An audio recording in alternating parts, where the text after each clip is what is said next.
Welcome, market participants, to another Three Things in Credit. I'm Van Hesser, Chief Strategist at KBRA. Each week, we bring you three things impacting credit markets that we think you should know about. Are things settling down? Judging by the primary market, it seems so. A quick scan of Bloomberg headlines points in that direction. U.S. primary back open for business. Junk heads for a second week of gains. Leveraged loan market finally reopens. More ABS join fray, several deals to price. And stocks seem to be likely to finish up on the week. It's all good. This week, our three things are: 1. Consumer finance guidance. Differing opinions about the future. 2. Consumer spending. We give our take on this all-important driver of global growth. And 3. The forward look. Here's what we think is worth watching in Q2. All right, let's dig a bit deeper. Consumer finance guidance. Now, we've talked in recent episodes about the current earnings season, how it's all about guidance, not actual Q1 earnings. In fact, I can't ever recall a quarter where the last 3 months are less relevant than what's ahead. Well, if I think about it, Q2 earnings in 2008 on the brink of the financial crisis, well, that's probably a comparable one. Now, that's not a reassuring flashback. In any event, I admit to being a bit surprised by the guidance coming out of the large consumer lenders in Q1 earnings calls. It's been decidedly constructive. We touched on this a couple of weeks ago, noting similar confidence coming from the largest banks. And we noted at the time that those banks primarily cater to prime, super prime consumers, those who made a lot of money in 2024 and were enjoying the powerfully positive wealth effect from stock markets up 20+% for each of the last 2 years. Right through Q1, that cohort continued to spend a lot. The companies that reported this past week cover more of the consumer spectrum in terms of income wealth strata than the largest banks. Yes, we have American Express, which is positioned more along the lines of the largest banks. But we also got results and color from Synchrony, the full-spectrum private label card issuer, Capital One, a broad-spectrum card and auto lender, and Ally Financial, the consumer bank with a large auto finance business. Over at Amex, CEO Squeri was adamant that there was no pull forward on the part of his predominantly upscale customers. He added that while his card members may say they don't have any confidence in the economy, they continue to spend regardless of what's happening in the stock market. No ambiguity there. Full-year revenue and earnings guidance reiterated at plus 8 to 10% and plus 12 to 16%, respectively. Over at Capital One, there was a loan loss reserve release, which is noteworthy and positive given the environment. CEO Rich Fairbank, always one of the more insightful industry observers, described the U.S. consumer as, quote, remaining a source of strength in the economy. He added, the unemployment rate is low and stable. Job creation remains healthy. Real wages are growing, and debt servicing burdens remain stable. He did note that some pockets are feeling pressure from the cumulative effects of inflation and higher rates. He has observed some pull forward of purchases and an easing in T&E growth and airfare. At Synchrony, CEO Doubles pointed out that spending held up right through the first 2 weeks of April and that he feels, quote, pretty constructive, unquote, around the consumer and the trends they're seeing, including credit trending better than the company was expecting. He is very much in the camp of seeing consumer confidence dip, but not seeing that impact what they are actually doing, i.e. spending. He did point out that lower income consumers did pull back spending a year ago in response to higher inflation. Over at Ally, CEO Rhodes admitted the company doesn't have perfect insights into the current environment, adding that, quote, I don't think anyone does right now, unquote. He noted that used car prices are rising, which is beneficial to the company's recoveries and lease gains.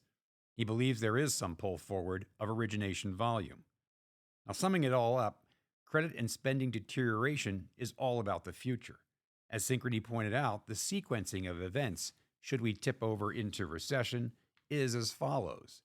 Growth slows, people lose their jobs, they receive severance, they file for unemployment benefits, they adjust their financial situation, and some end up in and rolling through delinquency, all long before they charge off. If that sequence were to occur today, charge-offs, in his opinion, are more of a 2026 issue. All well and good, but the hit to spending happens sooner, and markets will sniff out that credit deterioration sooner. The key remains, what is the likelihood of tipping into recession? All right, on to our second thing: consumer spending deceleration. Having heard from the big consumer lenders, here's a more bearish case for the outlook for consumer spending. Let's start with wealthier households, the segment that is least impacted by inflation or tightening access to cost effective credit, and where the top 10% of consumers account for 50% of spending. You heard Amex's rather bullish view. This is the group that has disproportionate holdings of stocks. Those portfolios, up 20+% in each of the past 2 years, drove strong spending over that period. Now, this year, it's a different story. Turns out stocks don't grow to the moon. We're down 13% from the February peak. That's a $7.5 trillion negative wealth effect. Does that leave a mark on potential spend? Ask the airlines, which have all essentially downgraded or pulled guidance. But it's not just the top 10% that's reacting to the news flow.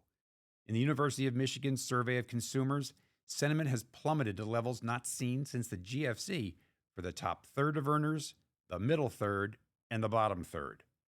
That has spilled over into job security, where, in that same survey, those expecting higher unemployment a year from now spiked to levels, you guessed it, not seen since the GFC. Same survey: will you be financially better off, the same, or worse a year from now? A worse off spike to levels not seen before, not even in the GFC. I know, it's all soft data. But now the hard data is coming. We've seen a spike up in the savings rate, and retail sales clearly had some pull forward. Now look at businesses. Confidence down, which should translate into less capital expenditure, less expansion, less hiring. Immigration controls will limit the size of the labor force. That means less spending. Federal government downsizing will also slow labor force growth. And remember, the impact here will extend beyond the federal government employees to state and local government hiring, as well as adjacent sectors such as healthcare and education. The point is, this all got a bit softer after April the 2nd.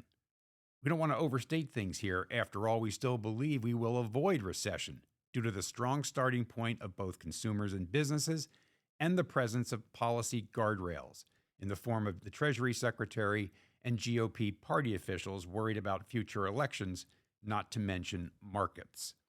But in the aggregate, expect economic slowdown in part due to softer consumer spending. All right, on to our third thing: the forward look. Now, looking ahead, here are some things to focus on. 1, the degree of visibility. We had this to an impressive degree in 2024. Inflation was clearly moving convincingly to target. Economic growth was solid, if normalizing. Robust corporate earnings growth was evident. A healthy labor market was present, and well-behaved energy prices and a clear policy framework added to the fairly clear visibility market participants had. Obviously, things have changed with the new administration's policy initiatives. Those have put at risk inflation expectations, economic growth, the labor market, and corporate earnings growth. With greater clarity around trade deals and a responsible and markets-aware fiscal plan, much of the uncertainty could fall away. Those outcomes obviously will drive markets over the balance of 2025. Second, the labor market. Will it crack? Will rising unemployment result out of the uncertainty? Will the Sahm rule be triggered? Will we have a negative non-farm payrolls print? That's a lot of questions for a labor market that is relatively healthy, but that's what happens when the economy faces a shock. The good news is that we're not managing through some exogenous shock. Much of the risk here can be ameliorated through policy means. Third, the financial system. Will the uncertainty, the volatility, reveal weakness? Thus far, the system has held up well. Credit markets, for the most part, are holding up fine. The equity downdraft might just be a correction and not something more ominous. Troubled loans on bank and non-bank balance sheets are relatively few, and there is evidence that private credit is acting as a better shock absorber to dislocating markets than regulated banks did back in the lead up to the GFC. The threat of any downturn can be seen in the performance of the financial system. The extent to which it has held up thus far suggests that this change in economic fortunes is quite manageable. But keep close tabs.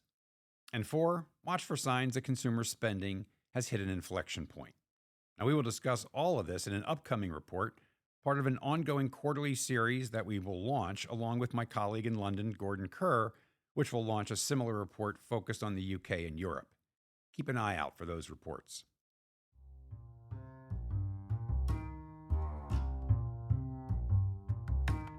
So there you have it. 3 things in credit. 1. Consumer finance guidance. Some concern about the macro environment, but overall, these were positive reports. 2. Consumer spending. We do think the downbeat soft data will soften the hard data. Not enough to tip over into recession, but that risk is clearly elevated. And 3. The forward look. Watch for policy visibility, the durability of the labor market, the strength of the financial system, and the level of consumer spending. That's a lot of uncertainty yet to be defined. As always, thanks for joining. Don't forget to check in on kbra.com for our ratings reports and our latest research. We'll see you next week.